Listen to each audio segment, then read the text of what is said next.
Terima kasih Anda masih bersama kami. Bagi Anda yang baru saja bergabung, kami hadirkan kembali 3 berita utama hari ini. Libur Lebaran berakhir, sejumlah jalur arteri dan tol dipadati kendaraan.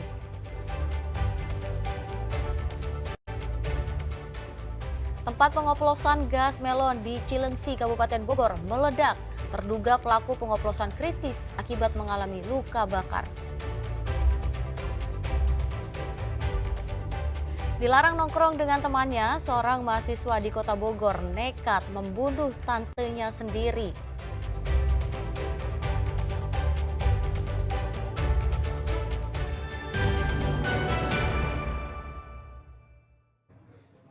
Ya, sebuah gudang yang telah berulang kali digerebek polisi karena menjadi tempat pengoplosan LPG subsidi tabung 3 kg di Cilengsi, Kabupaten Bogor akhir pekan lalu meledak.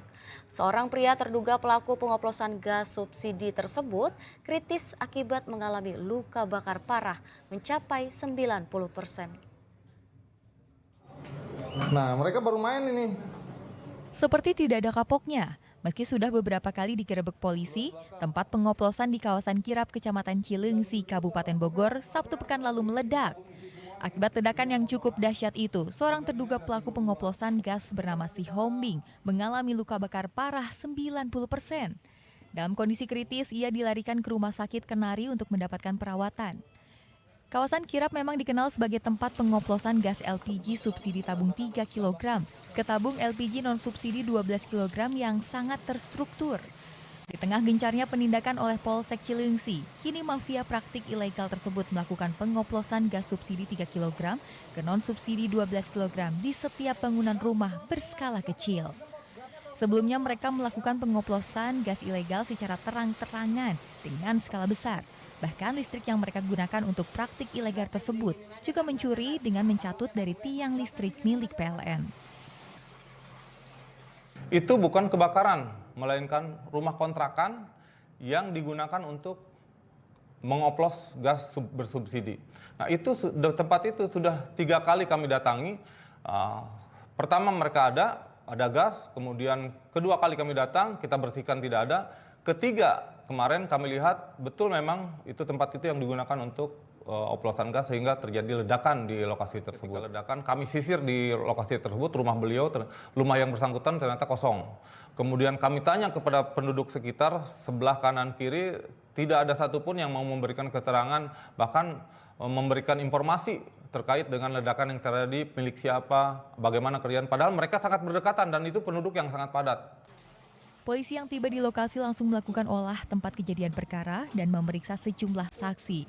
Dari tempat kejadian, polisi mengamankan sejumlah barang bukti berupa 130 unit tabung gas LPG bersubsidi 3 kg, 26 tabung gas non-subsidi 12 kg, 10 alat suntik, dan 1 timbangan elektrik.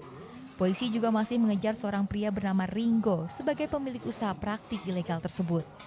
Asep Solihin melaporkan dari Kabupaten Bogor.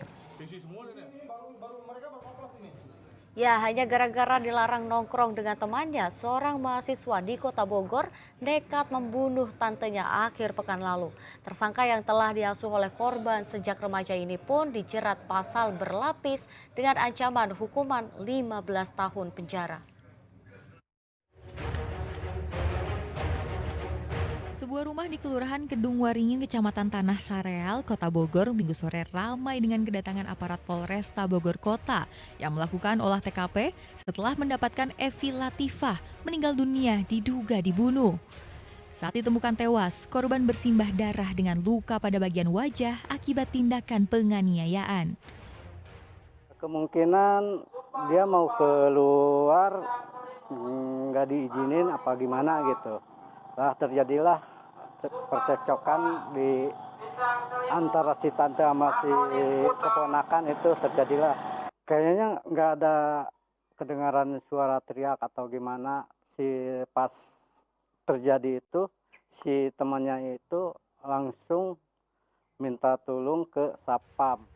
Usai melakukan penyelidikan hingga Senin siang, petugas Reserse Kriminal Polrestabes Bogor Kota meringkus tersangka pembunuhan yang tak lain adalah keponakan korban sendiri bernama Reski Fauzan Ranajaya.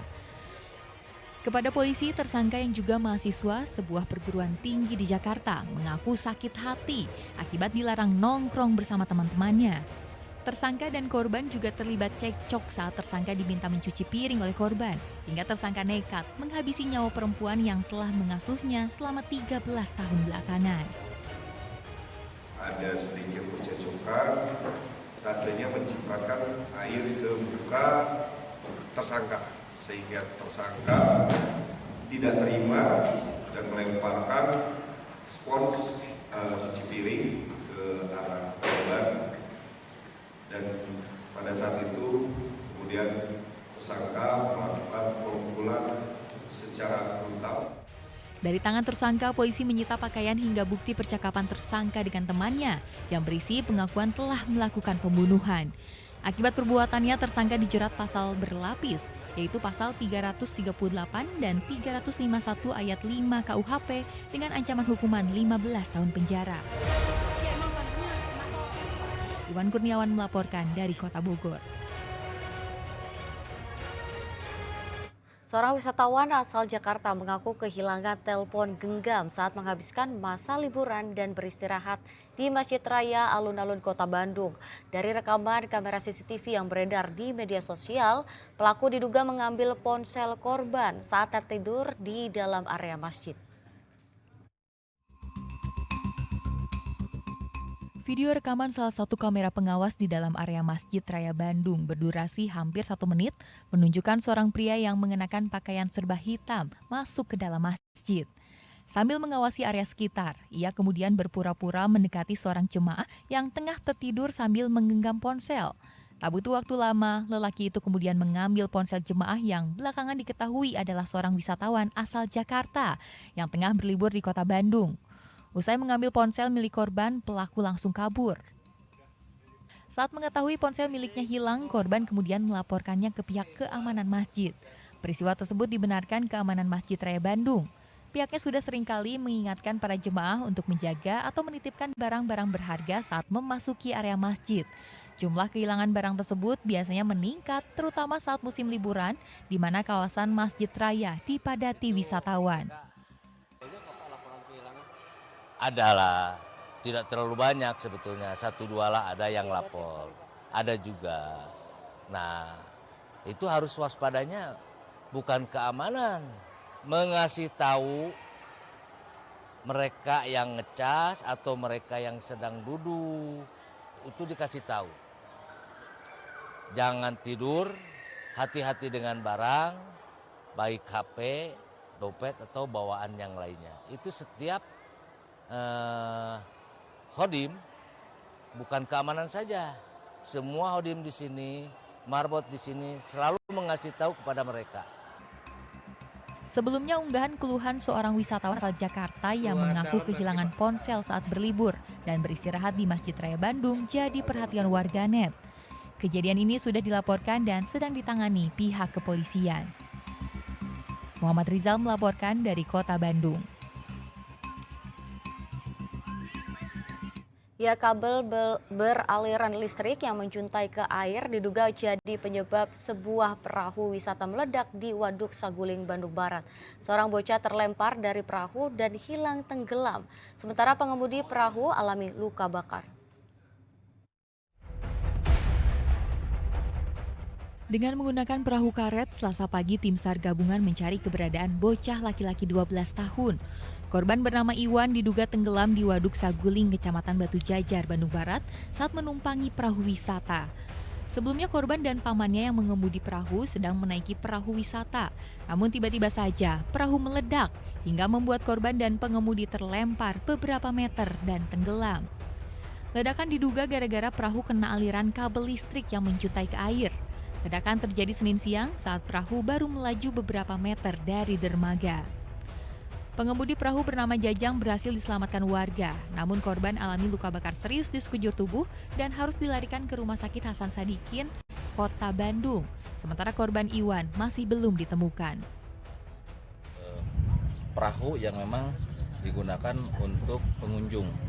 Nah, pada saat melintas kebetulan ada kabel listrik yang memang menjuntai ke bawah karena Si perahu itu terbuat dari besi, jadi ada arus yang kena terhadap perahu tersebut mengakibatkan korban 1 luka bakar dan 1 tenggelam.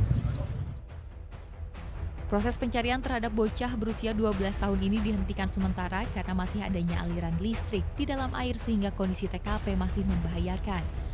Polisi pun sudah meminta keterangan saksi termasuk pihak PLN terkait keberadaan kabel yang menjuntai ke perairan. Muhammad Abbas melaporkan dari Kabupaten Bandung Barat. Informasi selanjutnya, diduga tersengat tawon, seorang wisatawan asal Bojonggede, Kabupaten Bogor, tewas di lokasi wisata di Kabupaten Bogor. 3 wisatawan lainnya ikut terluka akibat serangan tawon. Info ya mayat di CTS tuh kasar tawon. Tubuh pria asal Bojonggede, Kabupaten Bogor ini terbujur kaku di lokasi wisata. Saudara korban yang sedang ikut berwisata pun hanya bisa menangis pasrah melihat korban yang sudah tak bernyawa. Diduga korban meninggal setelah disengat tawon Vespa. Kejadian bermula saat AM 52 tahun beserta keluarganya berwisata di salah satu tempat wisata di Kecamatan Taman Sari, Kabupaten Bogor Sabtu siang. Saat sedang berwisata, korban tak sadar ada sarang tawon Vespa yang tergantung di sebuah pohon. Tawon Vespa langsung menyerang keluarga AM yang sedang istirahat di bawahnya. AM sempat lari ke sungai untuk melindungi diri, namun naas nyawanya tak bisa tertolong. Setelah petugas tiba di lokasi kejadian, jasad kemudian dievakuasi ke rumah duka. Di mana kronologis awal kejadian,